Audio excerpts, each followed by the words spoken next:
ஸ்ரீ அவந்தி திருத்தல மாஹாத்மியம் 45ஆம் அத்தியாயம். குமுத்வதியின் செயல்திறன். குறிப்பு: இந்த நகரத்தில் உள்ள ஒவ்வொரு முக்கியமான புனித இடமும் இருப்பதாக கூறிய பின்னர் குமுத்வதி என்ற பெயர் பூக்கும் தாமரை குளங்கள் நிறைந்த நகரம் என்று விளக்கப்படுகிறது.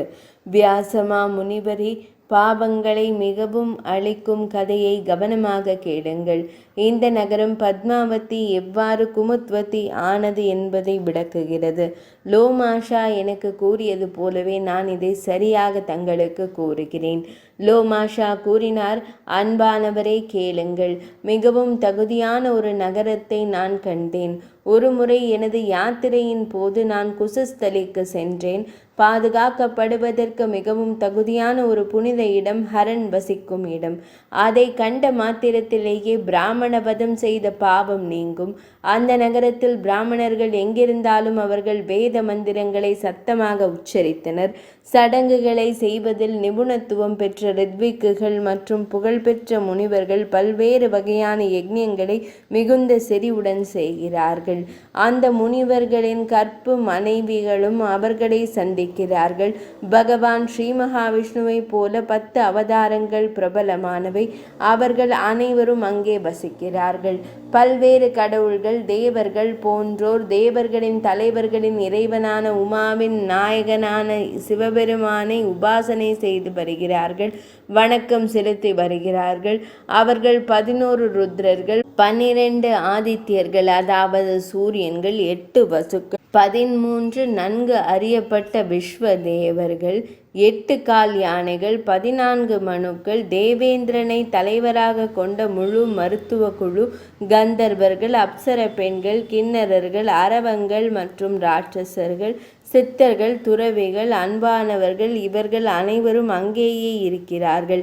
8 பைரவர்கள், பவனின் காற்று கடவுளின் 4 மகன்கள், 6 விநாயகர்கள் மற்றும் 24 தேவர்கள். இவர்கள் தேவர்களில் குழுக்கள் மற்றும் ருத்ரர்களின் குழுக்கள் என்று அறியப்படுகிறார்கள். வேதங்களை அறிந்த அனைவரிலும் சிறந்தவரான பிரம்மதேவர், மரீச்சி முனிவர், கஷ்யப முனிவர் மற்றும் பலர், குலதெய்வங்களின் தலைவனான தக்ஷர், தேவர்களின் தாய்மார்களான திதி, பசுக்கள், சுரபியான காமதேனு, நகரும் மற்றும் அசையாத உயிரினங்கள், அனைத்து தீர்த்தங்கள், ஆறுகள், ஓடைகள் மற்றும் நீர்நிலைகள், மிகவும் தகுதியான அனைத்து புனித தலங்கள், 7 நகரங்கள், 3 கிராமங்கள், 9 ஆரண்யங்கள் அதாவது காடுகள், 9 உஷரங்கள், வறண்ட நிலங்கள், பூமியின் மீது ரட்சிப்பின் 14 இரகசிய வாயில்கள், 4 பெருங்கடல்கள், பல்வேறு வகையான ரத்னங்கள், நல்லொழுக்கமுள்ள புனித பெண்கள், மாசுபாடுகள் இல்லாத பிராமண முனிவர்கள், அரச முனிவர்கள், துறவிகள், மன்னர்கள், அமைதியான பிராமணர்கள்,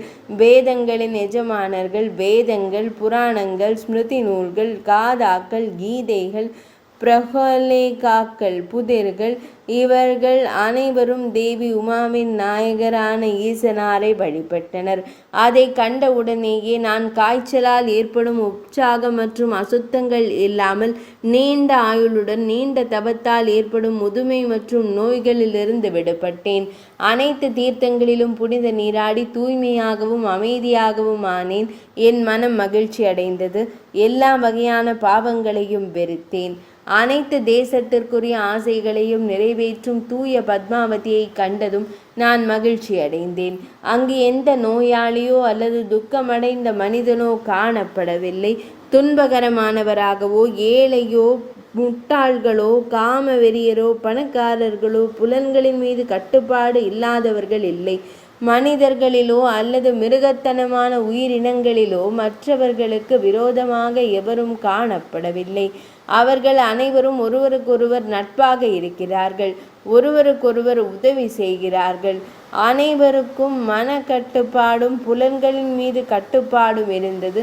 அனைவரும் அமைதியாகவும் மிகவும் அமைதியாகவும் இருந்தனர். கல்வி கற்பிப்பதற்காக அனைவரும் தயாராக இருந்தனர். தோட்டங்கள் அழகாக இருந்தன. காடுகள் மற்றும் பூங்காக்களான உத்தியானவனங்கள் அற்புதமாக இருந்தன. மாளிகைகள் மிகவும் பிரகாசமாக உள்ளன. மேலும் அவை அவற்றின் அழகான வரிசைகளில் அழகாக தெரிகின்றன.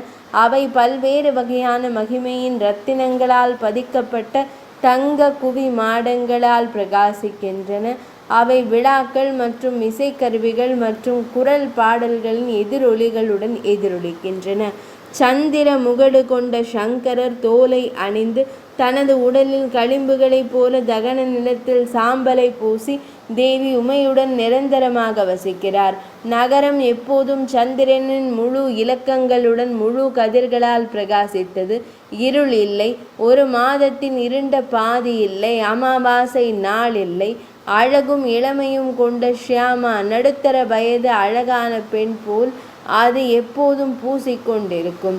மாளிகைகள், ஜன்னல்கள், கதவுகள், உள் அடுக்குமாடி குடியிருப்புகள், வில்லுகள், மலை குகைகள் மற்றும் இருண்ட துவாரங்கள், அழகான ஆசிரமங்கள், அழகான காடுகள் மற்றும் பூங்காக்கள், வீட்டு குளங்கள் மற்றும் ஏரிகள் மற்றும் எல்லா இடங்களிலும் உள்ள அழகான மண்டபங்கள் ஆகியவற்றின் மீது நில ஒளியுடன் அனைத்து பகுதிகளும் வெண்மையாகவும் பிரகாசமாகவும் காணப்படுகின்றன. இலையுதிர் காலத்தில் வானம் போல குமுத்வதிகள் அல்லி குளங்கள் நிறைந்து ஒளிரும் குழுக்களுடன் எங்கும் பரவியுள்ளன. ஆறுகள், அனைத்து ஏரிகள், குளங்கள், கிணறுகள் மற்றும் குட்டைகள் அல்லி மலர்களால் நிரம்பியிருந்தன. பூமி சந்திரனால் நிறைந்ததாக தோன்றியது. எல்லா காலங்களிலும் நகரம் அல்லி மலர்களால் நிறைந்திருந்ததால் பத்மாவதி நகரம் குமுத்வதி ஆனது. குமுத்வதி நகரில் மனிதர்கள் சார்த்த சடங்குகளை செய்தால் செறிவுடன் அவர்களின் மூதாதையர்கள் ஒருபோதும் சொர்க்கத்திலிருந்து நழுவ மாட்டார்கள். பித்ருக்களுக்கு அவர்களுக்கு செய்யப்படும் சார்த்தத்திற்கு கொடுக்கப்பட்டுள்ள அனைத்து நித்திய நன்மை பயக்கும்.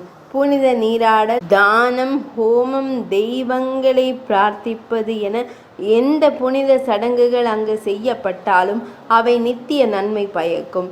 இவ்வாறு வியாசமா முனிவரே நித்திய நகரம் குமுத்வதி ஆனது. 45ஆம் அத்தியாயம் இனிதே நிறைவடைந்தது.